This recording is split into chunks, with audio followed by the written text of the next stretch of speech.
I vividly remember having a conversation with one of my coworkers. They casually mentioned how much they were getting paid. I did the math and it was 75% more than I was making at the time. We were at the same level, we lived in the same state, and our jobs were very, very similar. A couple months go by, my work anniversary hits, and they give me an 8% pay increase.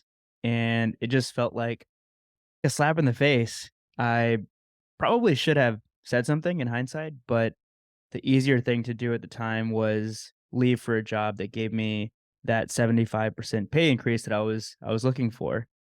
Unfortunately, I don't think my experience is uncommon, but I get it. I've seen this story play out. You raise a round of funding, you start hiring like crazy, and as a small, scrappy people team, it is hard to be strategic. To truly scale your comp strategy, you need your department leaders to truly understand stuff like the pay laws going into effect in different states and countries, the salary range that they should be offering for a specific role if they want to be competitive. But most importantly, they need to be able to communicate back to both candidates and current employees the science behind it all. If any of this sounds familiar, and let's say you're a head of people at, let's call it a 100 to 500 person company, go check out Candor IQ. They can help you not only build trust with your candidates and your team, but their platform makes it really easy for you to create a data driven compensation strategy that is easy for people teams to approve and even easier for managers to communicate out. If you want to learn more, go to candoriq.com. That's candoriq.com. You're listening to the Modern People Leader podcast.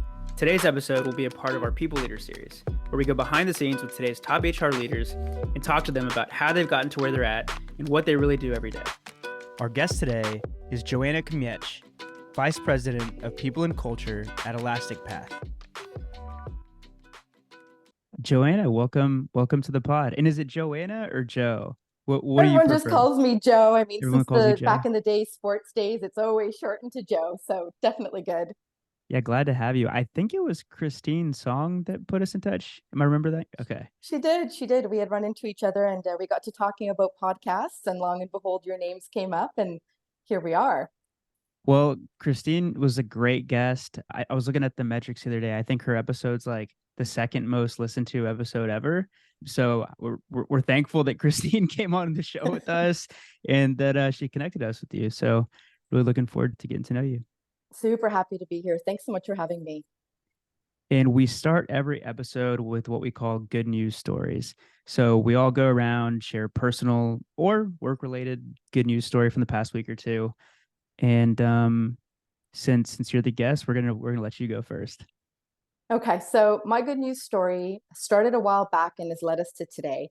About 5 years ago, I did something called the Summer of Yes. And it was really trying to show people that you get better at your job when you actually find ways to find balance with life and live your life. And so I went through a summer where I tried to say yes to more things and get out there and not wait for that perfect moment.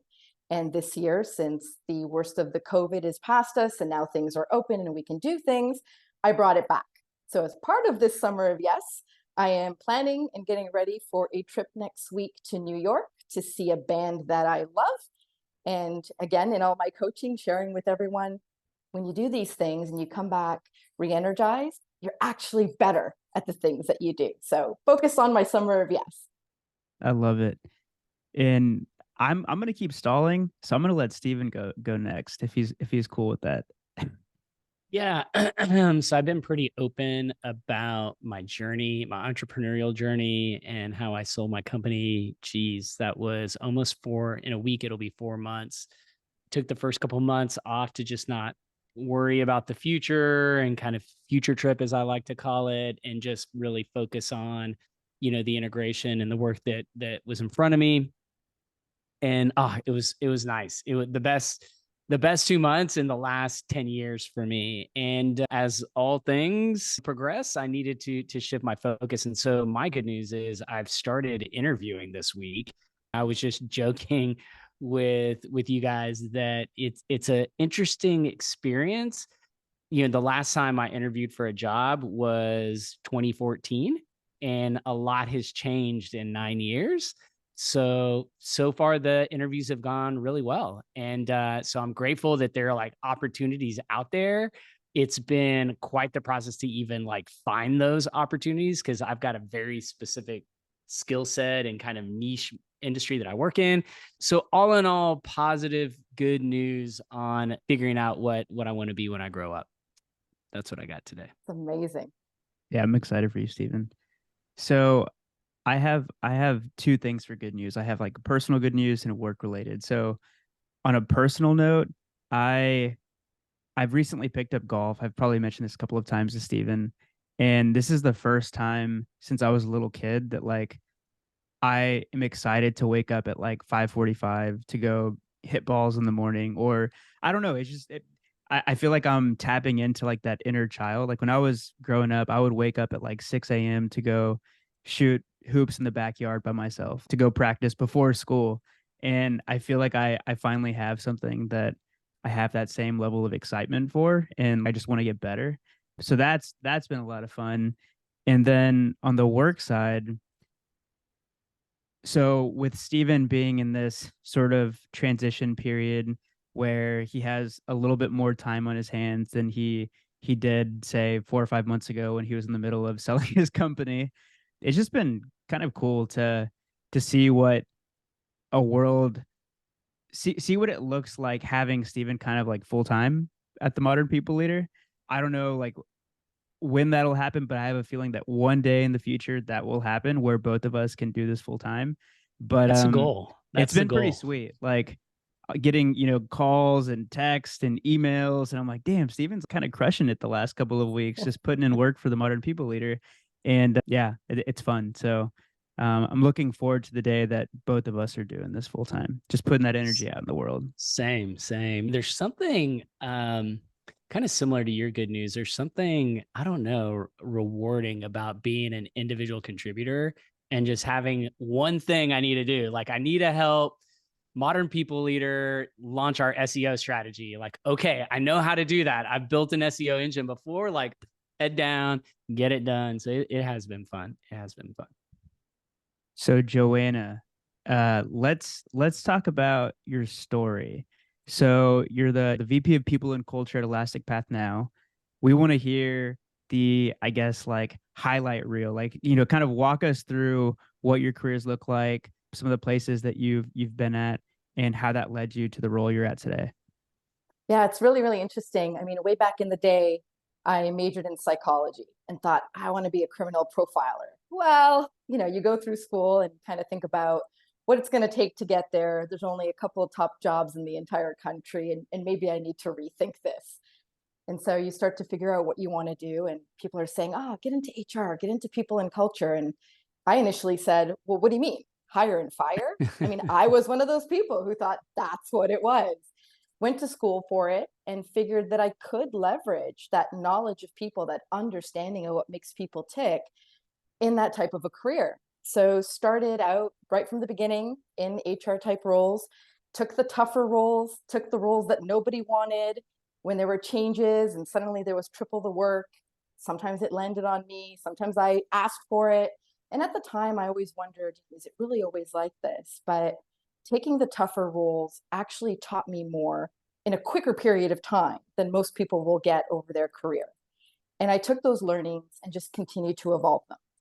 Had different industries, was in media, was in biotech, manufacturing, CPG, and really started to hone what I liked. So every PNC leader, every HR leader will have the things that they love doing, that they hate doing. You've got a pretty big umbrella and a really wide scope. I started to realize as I got further into my career that there was two things that were really, really important to me. And I wish I'd seen this a little earlier, but the two things were, one, being in a role that allowed me to think strategically, that it wasn't just the same day to day, wasn't administration, wasn't pushing papers. I wanted to be able to take a look at the organization, look at the gaps, make the plays, be a part of it. The other part of it was being in an organization where HR is viewed as your typical partner versus just the cost center. That's a little harder to find even today still. And I'm sure we'll chat a little bit more about that as we go. But when I found Elastic Path, I was able to see both. It was an organization that PNC was viewed as a partner to the business, worked with the executives, actually had a strategic component. And because it's in tech, and that's how I ended up in tech, it was quick moving. If you're not being strategic, your company is dying. And so there's always a good balance between the two, but having that strategic thinking component and that respect for the strategy around culture were the two things I started to really focus on and really got that path narrowed and ended up here where we are today. And how do you, I guess, suss out, let's say you're interviewing for a VP of people role. Can you tell from those initial conversations whether you're going to be viewed as a partner or just a cost center? Like, well, I would say to a degree. Like, if I'm being honest, to a degree. You can have great questions, but you don't always get that full story. It's almost like that thing when once you're in there and you get the lay of the land, you see what's what in action. But there are things you can ask. I mean, for me, I have a reputation of being pretty direct, pretty transparent, pretty to the point. So when I first met with the various executives, I asked direct questions. When I met with the CEO, I was very clear. And my direct question was, look, if you're looking for someone who simply focuses on just the planning of events, things of that sort, swag, yes, important pieces of the bigger picture. But if that's who you're looking for, please don't hire me. If you're looking for someone who can be strategic, who you're willing to partner with, who can look at the business, maybe highlight some of the gaps. I equate it to when I used to play soccer, stopper sweeper. You're looking at the field, you can identify what's what. If that's what you're looking for, if that's what you're willing to embrace, then please consider me. But it's really being that blunt, I think, and being courageous enough to ask those questions. Now, I know there's been a lot of articles out there that are speaking to this. How do you ask those questions right at the beginning? How do you try to gauge that temperature of what your role is really going to look like? And truth be told, many people are afraid to be that direct. They're afraid that maybe they won't get the role or be seen as difficult if they're asking those questions. But once you really narrow down if that's important to you, you'll know that if you are turned away for asking those questions, it's not somewhere you want to be. And you ask them right up front and ask them of every senior leader that you meet. How do they work with HR? How do they leverage it as a function? Ask the direct questions, because if it's welcome, then it's a place you want to be. And if it's not, you may want to rethink what your targeted audience is. yeah, me and Steven have very different personalities, and I shy away from those conversations. It's hard for me to ask that direct question or say that direct thing. And just from observing Steven in those situations, I've definitely learned a thing or two. And I'm more willing to do it now, but it's still so hard for me. Like, it's just so uncomfortable. But I agree, you have to have those tough conversations early on. So how would you describe what Elastic Path does? Like, if you were talking to your a family member and maybe they're not like the most technical person or not familiar with what y'all do at all, what's like the easy way of describing it? Well, it's funny when people ask who are not technical, I sort of default to we help people sell their product. And then when they ask for more, I get into a little bit more of the jargon, but we're a digital commerce software company. I mean, at its bones, we basically help brands sell their products through what we like to call flexible solutions that can scale as they scale. So as their needs and as their customers' needs grow and change, they can do that as well with minimal risk and without a huge lift. Basically, our goal is to provide these solutions and at the end of it, create epic and extraordinary shopping experiences for our customers. I mean, I think that's the simplest way for me to explain it. So if I was on somebody's website, the experience that I have buying whatever it is that they're selling, is that something that you'll help with? Okay. So it comes in either a big, large project that you can do or in pieces. So whether you're looking for a digital storefront, your front end, whether you're looking at integrations, whether you want product merchandising or a catalog, or even payments, all of those steps to making those purchases. We can provide an all-in-one solution, or we can help with pieces where you don't need the entire thing in one shot. We can provide you with what you need today and set you up with what you might need tomorrow. Got it. Got it. And why should me and Steven be jealous that you get to work there? Honestly, I've put this on LinkedIn a couple of times, depending on what the topic was, but I call us that smaller version of a triple threat. I mean, we're not the biggest company out there, but we're like the greatest kept secret. It's the product, the people, and the passion. And I feel like when you combine those together, you get a combination and a culture that really, once people get into it, they feel it, they know it, they live it. And it's really hard to see comparisons out in the market once you really dig into it. We really try to be people first. We strive where we can to really put our decisions around our people programs at the front of things, and to create an environment where everyone feels comfortable being at work as their true whole self. And because everybody's different, it is something that you're always striving and building on to try and get better and better as you go. And I think the company really does that. Love it, and agree with so many things that you just said. So we introduced a new segment, geez, 3 or 4 months ago. I feel like it was weeks ago, and every time I say that, it was like, oh, Daniel's like, we did that 9 months ago, Stephen. So we introduced this new segment. We realized that it is kind of a confusing macroeconomic situation right now, where there are certain indicators that are pointing in certain ways, but then they're contradicting indicators. And it's hard to just make heads or tails of things right now. And so we're calling it the State of the Union of Talent. And given that you are based in Canada, we would love to have like the same conversation, but from a Canadian perspective. And I know there's some similarities between the markets, but what is the state of the union for talent in Canada right now? Yeah, I mean, speaking to coworkers and colleagues in the US, I mean, I think there is a little bit of overlap, or actually a lot of overlap, similar to what you're saying. I mean, there's some key things that are out there right now. So people are trying to grow their businesses in a slowing or scary economy. Investors are slowing down, backing up, holding tight. People aren't sure where that's going to go. Various organizations are struggling to grow at the pace that they may have been growing before. There's layoffs happening everywhere, especially across tech. And so when you talk to people about where their focus areas are, there's a couple of things that I've been seeing and that I've been hearing from the people that I talk to. The big ones right now are, okay, we can't necessarily spend as much money as we'd like, or our budgets have shrunk. So how do we maintain our programs with less budget? How do we now pivot if we're not ready for things like pay transparency? So yes, state by state, pay transparency is becoming a big deal in the US, but it's also in Canada. And when you have multiple geographies, we also have the UK. How do you take only a part of your employee base on that journey and not take everyone? And so it's preparing for that. The two other ones that I think are really taking space right now are upskilling managers when everything is so remote, and what does that mean, and what does that look like, and what do you need to be successful today? Like those skills that got us here today, not the skills that are going to get us there tomorrow. And then the final one that continues to rage on would be remote versus hybrid versus on-site. Because initially everyone said everybody's going remote, this is the way, if you're not doing this, you're not going to attract and retain. And then one by one, people went hybrid.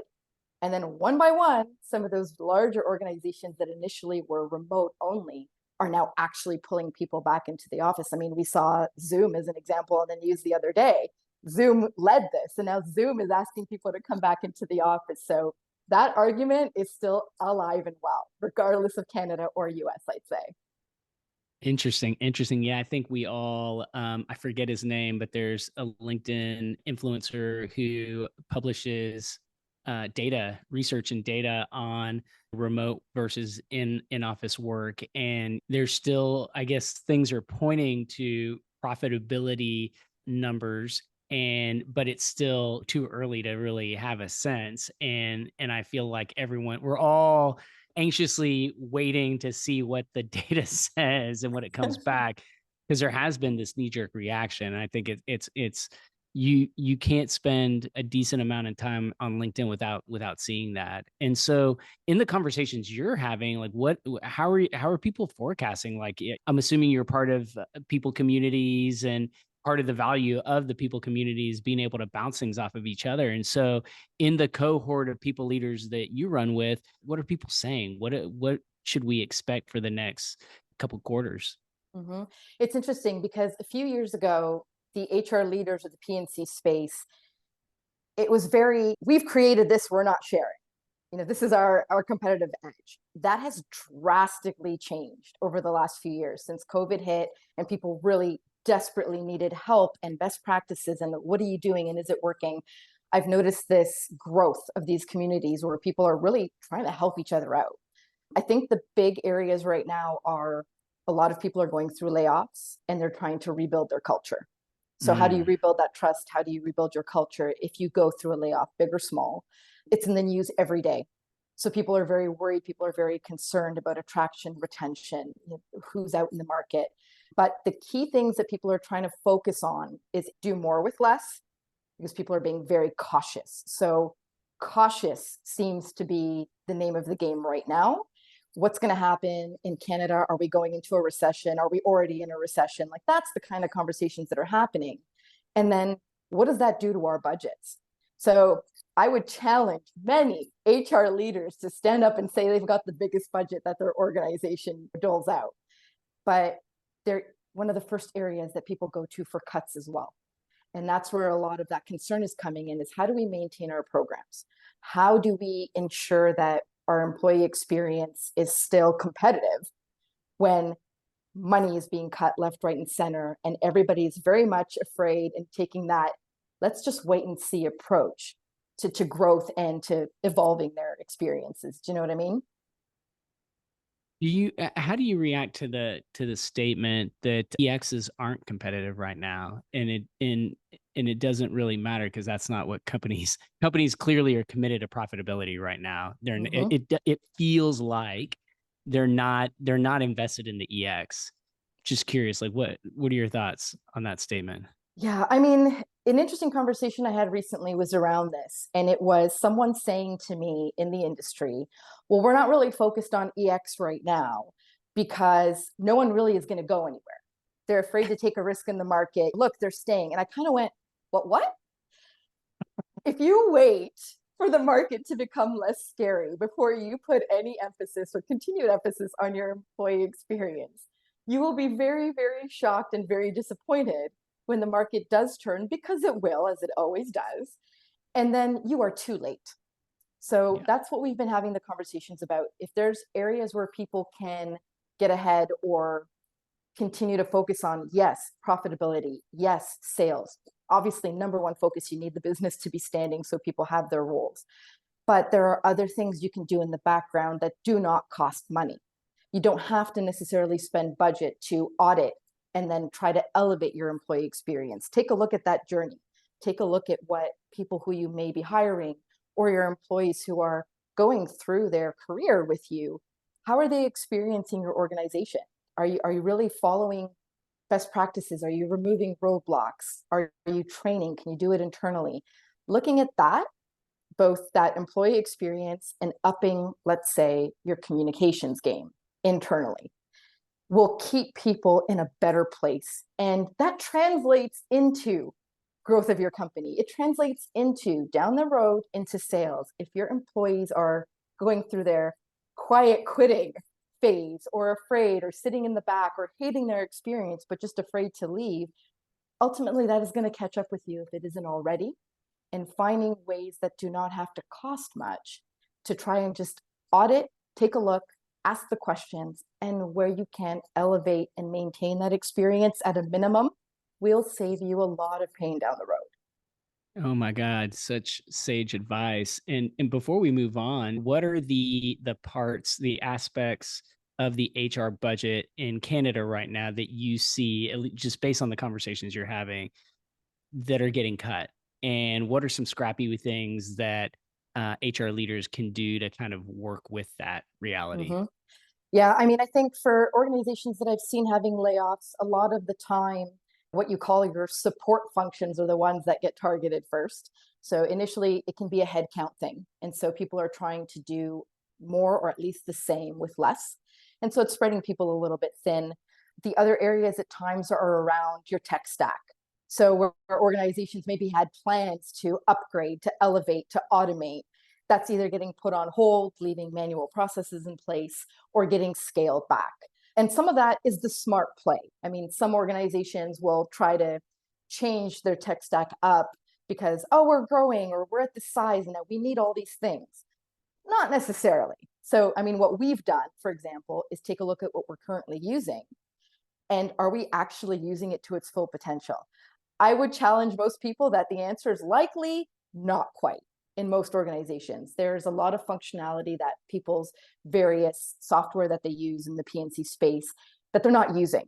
And so that's what we initially did. First, it was, let's take a look at our entire HRIS and see what we need. And then we kind of went, okay, hold on a second. Do we need a $150,000 investment that isn't really tailored to exactly what we want, but is the next cool step in our stage of growth? Do we need that right now? Probably not. So why don't we take a look at the areas that we want to automate in, that we're focused on different initiatives like compensation or let's say performance or culture and engagement, and find smaller platforms that don't cost as much that can integrate with what we've got. We're doing the same with our benefits. Instead of having one solution, we've got a healthcare spending account. And employees can decide what they want, how they want to use it. They can use it towards more medical coverage and practitioners, or they can dedicate some of that to a lifestyle account, which is gym memberships and things like that. So really the focus right now is take a look at what you've got. Are you truly utilizing it? If not, leverage what you already have versus trying to make big, expensive moves right now. And then take a look at the budget that you do have allocated to different things, whether it be benefits, whether it be stipends for various things, and try to add some flexibility so that way you're still supporting employees whose lives are very different, but not necessarily adding dollars. Yeah, it almost reminds me of this process that I go through probably like once every 4 or 5 months, where I look at my credit card statement and I'm like, what are all of these things that I'm subscribed to that I don't use anymore? And it always surprises me, like how many things that I can just cancel very quickly. And then there's other things I'm like, oh, I forgot that I had that. Like I should be using that way more. So over the last couple of weeks, we've been having off the record chats with HR leaders. And I guess like the TLDR, we're building a modern people leader product too. So if you could think of product one as the podcast, product two is going to be whatever it is. We were pretty open minded. So we're just having chats with HR leaders to hear like what's on their mind. And one of the things that keeps coming up time and time again is the need for HR leaders to be almost multilingual. And this is something that one of the HR leaders said. So I'm stealing their words, but they need to be multilingual and speak the language of the business. So when you hear that, like, what does that mean to you? Like, what does it mean to be a business leader first? Can you give us a couple of examples? Sure. Yeah. I mean, and you're right. This is a big topic out there. And what's really interesting about this is that so many of these discussions, especially on this topic, are being held off the record. And that's the thing that I think people need to be paying attention to. Now, we've talked about things like being a business leader first or people leader versus business leader. And I think the right statement is more around leading through a lens that captures both. And this is what I've tried to, when I coach younger teammates who are trying to develop and trying to get up into senior roles, we talk about these things. And that's the questions that get asked. Well, what does that mean? And what does that look like? It's about that lens. So the first thing you need to do is understand your company's goals and how, at a basic level, how does your company make money? How do you profit? What are the focus areas of the various teams that you are supporting?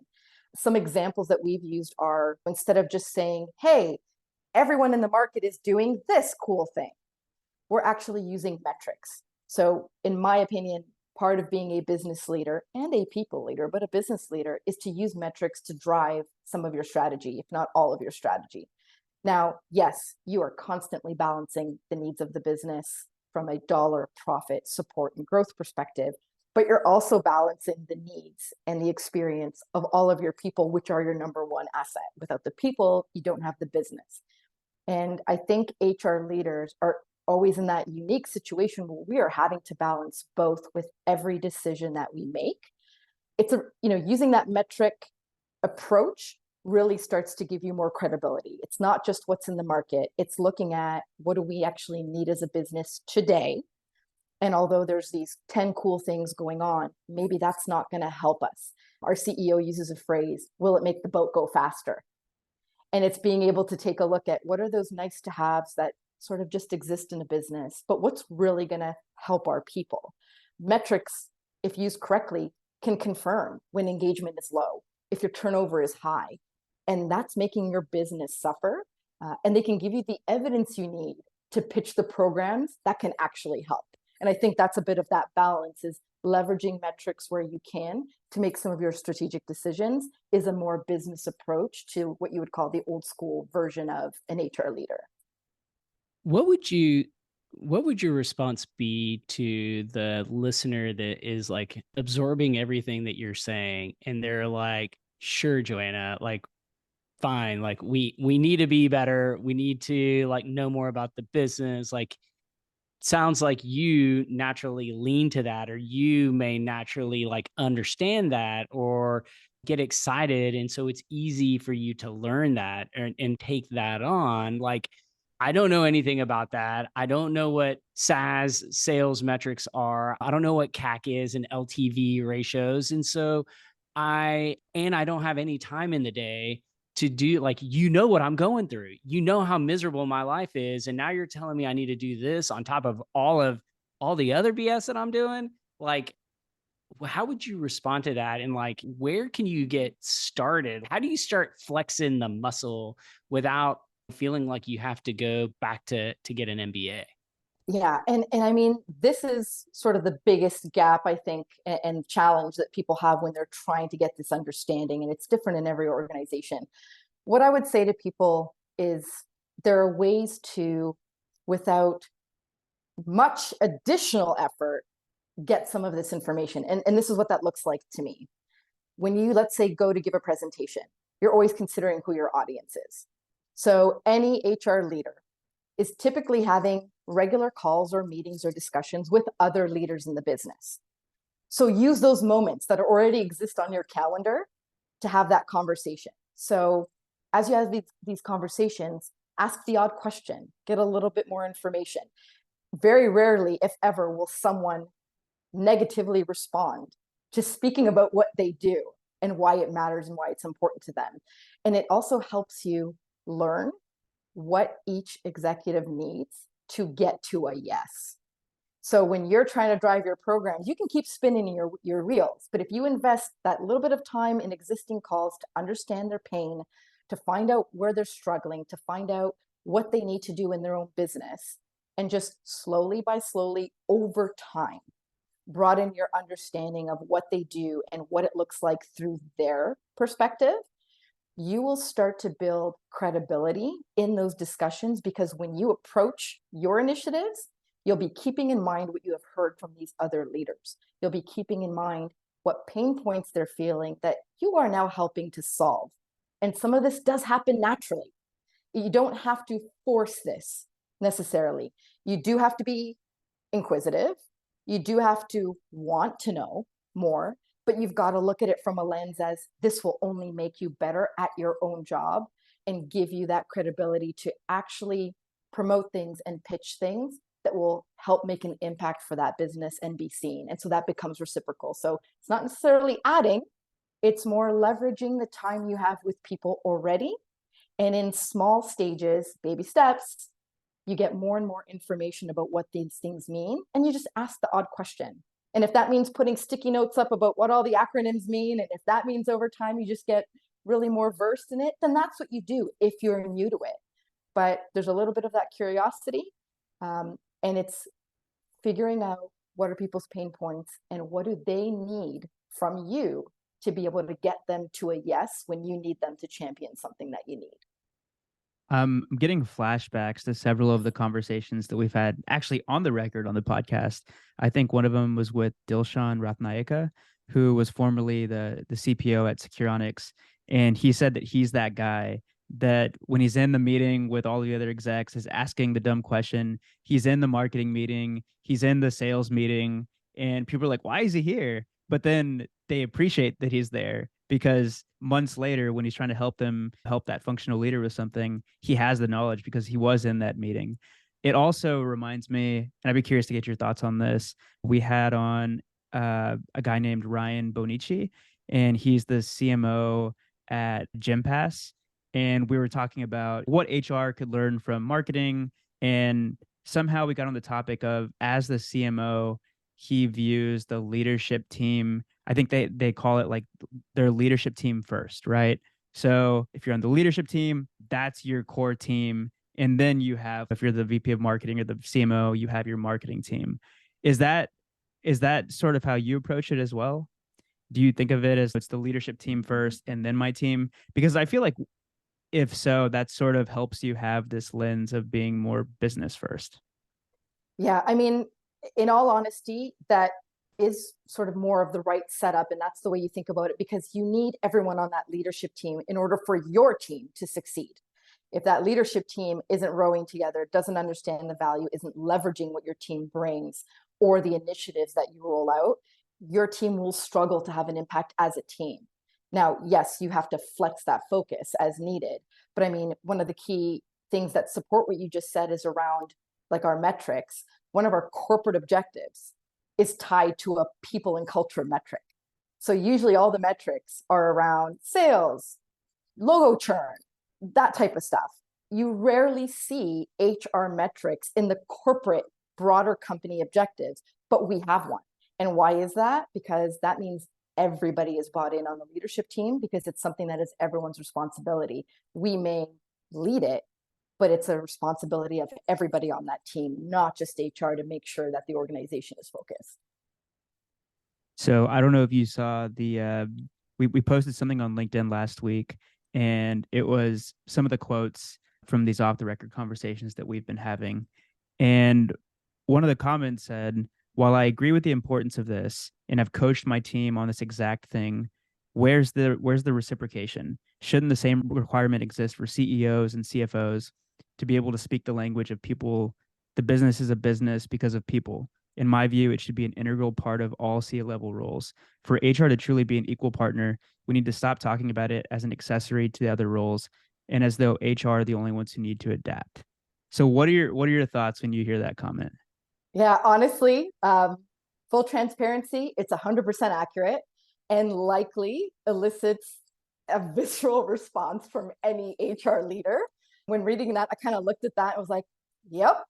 Now, again, the issue though is, and this is what this comes back to, very few are willing to say that out loud because it's risky in many organizations. And that's just the truth. I'm not saying it's right, but they're even less likely to say that to their leadership teams. Like, how can you drive change when simply being honest about a gap in leadership skills is a challenge? Many HR leaders are feeling this way, and we have a long way to go before that double standard goes away. But right now, there's these intense conversations happening behind the scenes. But what I will say is this: the organizations where top execs understand the strategic nature of HR, embrace it, leverage it, they have better engagement, better retention, and more commitment, which does impact the business positively. But this is still a huge gap. And to be honest, and this may land or not land well for some, the first question you need to ask yourself when you are interviewing and looking at that new role, like we talked about earlier, is even if they aren't well versed on the people side, are they open and ready to listen and learn?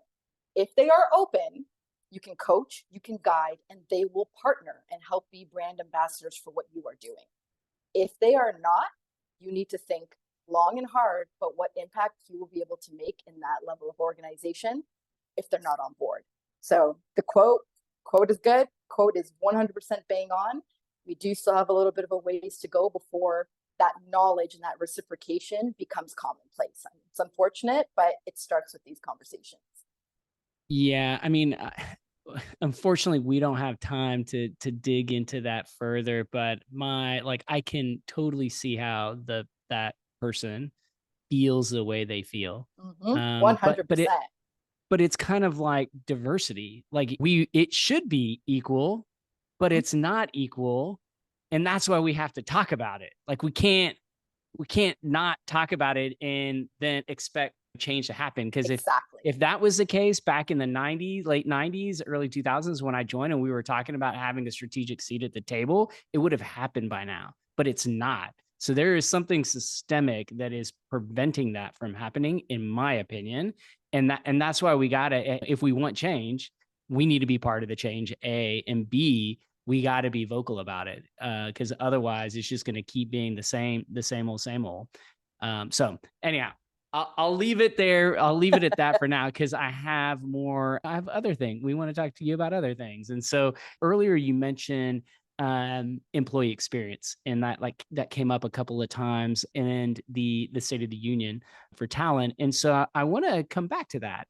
One of my favorite conversations and one of our most popular episodes, and honestly, it was game changing for us because it's such a marketable brand and such a thought leader that everyone that operate, most people in the people space really respect, Katie Burke at HubSpot. And one of the knowledge bombs that she dropped on us was how HubSpot approaches flexible work in a scalable way. And so at the time they had 9,000 employees. I don't know where they're at today, but Katie shared how they have an opt-in process for how you choose your preferred style of work. So flexibility is like the goal and objective. And the way that they enable that is, think open enrollment, but instead of benefits, it's for how you want to work. And so when the life-changing event is I start my new job at HubSpot, or I have my 1 year anniversary, or it's that time of the year, and I essentially can like opt in to the way I want to work. I know what the compensation implications of that are. I know what the resources that will be made available to me based on which option I choose. And that way it is crystal clear to managers and to employees, like what the teams are going to look like and how, what treatment you should work and coexist as a modern organization. And so I'm curious, seeing as you brought it up a couple times, how is Elastic Path approach flexible work? And what are you guys doing to ensure that you are implementing an approach that allows for that kind of flexibility that you think the employee should have? Yeah, it's really interesting. We actually had or started with, when COVID hit, a very similar setup. So when people started with the organization, they would either be remote first, or what we called at the time on the move, which meant they would either be going into one of our hybrid locations or offices that we made available for people. Again, that translated into what type of stipend they would get. Were they getting it annually because they were fully remote, or was this every other year? And that type of thing. We did evolve that a little bit based on feedback from the people that it made more sense for us to actually become remote first. So remote first, but not remote only. So everyone starts, they get the same stipend now annually, because even if you're going in twice a week, you're still also working from home. So we wanted to give people that ability to use that. And then we took that further. So we created asynchronous, a charter for asynchronous communication. How do we function and how do we work as a remote first organization? And what are some tips and tricks to, the overwhelm of Slack and email and text and every other method that you have to communicate these days, and gave some guidelines. And then we actually also did something unique to some companies, and we asked them. We simply started to ask our people, either through surveys, feedback sessions, listening tours with the CEO, what mattered to them and what flexibility was needed for them, because everyone's different. Everyone's at a different stage of life, and what one person needs is not what another person needs. And so what we did was, taking that information and feedback, we create a full elastic approach to all of our programs, from benefits and being able to move where some of your funds are, to training and development, not being only focused on one side, but a stipend given that an employee could use towards any development they felt would be good for them. That remote first, but not remote only. Some people work better on site, they're more productive. So we kept key hubs, a smaller real estate footprint, but key hubs and key locations where people could get together with intention and collaborate and work, or be more focused if that was helpful for them. And we introduced our flexible PTO, or unlimited, but we called it elastic PTO because people could use it as and when it was needed. So obviously the brand plays into this very well, but taking our name Elastic Path and knowing that we've been able to attribute it and mold our programs to support that brand has created a level of flexibility that really strives, where possible, to support everyone in varying ways, giving them that flexibility regardless of what country they're in. So obviously still a work in progress, and we continue to try to evolve it, but on a build out to what they had done, very similar approach, and it's been successful. I love. Oh, go ahead, Daniel. No, I was gonna say I get anytime I see a headline that says Gen Z, I get sucked in and I click into it. And the article I saw this morning was by Fast Company. Essentially, it was stating that a lot of Gen Z are fed up with the way work currently is, so they're quitting, they're becoming entrepreneurs, and they were talking about some of the programs that they're putting in place for their companies and trying to sort of rebuild work by starting their own companies.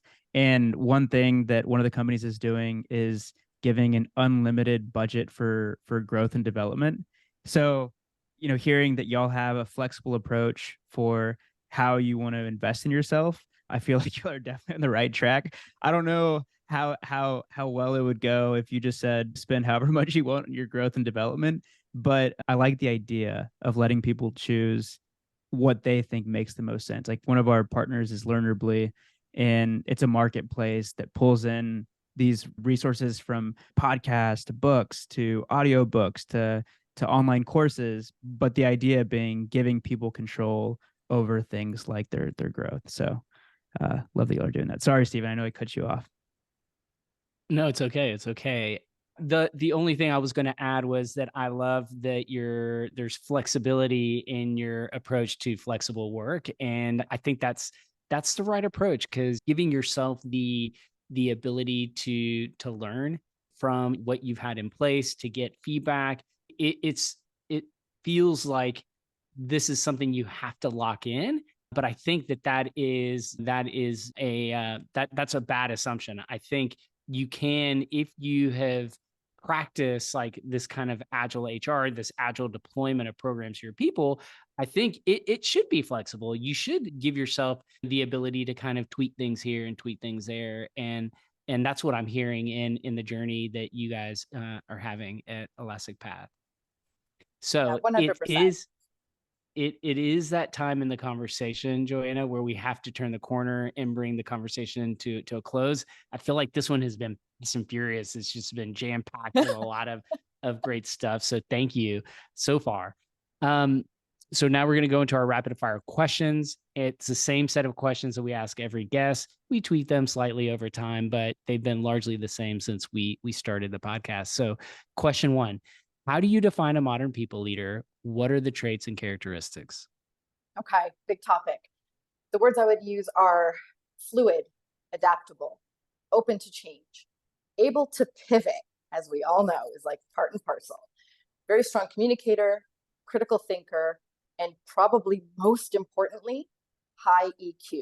I know there's a lot of coming out about high EQ, but in order to thrive in a world where work can be done from literally anywhere, you need to be coming in with that. And that was never really the biggest thing on the wish list before. And it's very quickly becoming the number one thing on the wish list now. For a high EQ person, I love this, because this is always diminished as like, yeah, but that doesn't really help you. And like, well, in today's world, it absolutely does help you.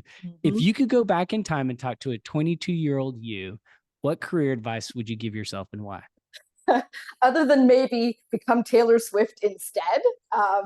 Honestly, oh dear. I'd probably say, to be honest, don't hold back. Don't play small. Take up space and be bold. I mean, when someone tells you, this is a phrase that was given to me a while back, and I hold on to this today. When someone tells you that it can't be done, they are showing you their limitations, not yours. And I wish I had had the courage to do this much earlier in my career and not be afraid of the reaction. Because the reactions, in all honesty, have never been negative if I was in the right room. And that's what helped me to make the impact, is making sure I was in the right room. And that then just feeds into that confidence. So wish I'd known that a little sooner, but I'd say that would be my focus. Love it. Love it.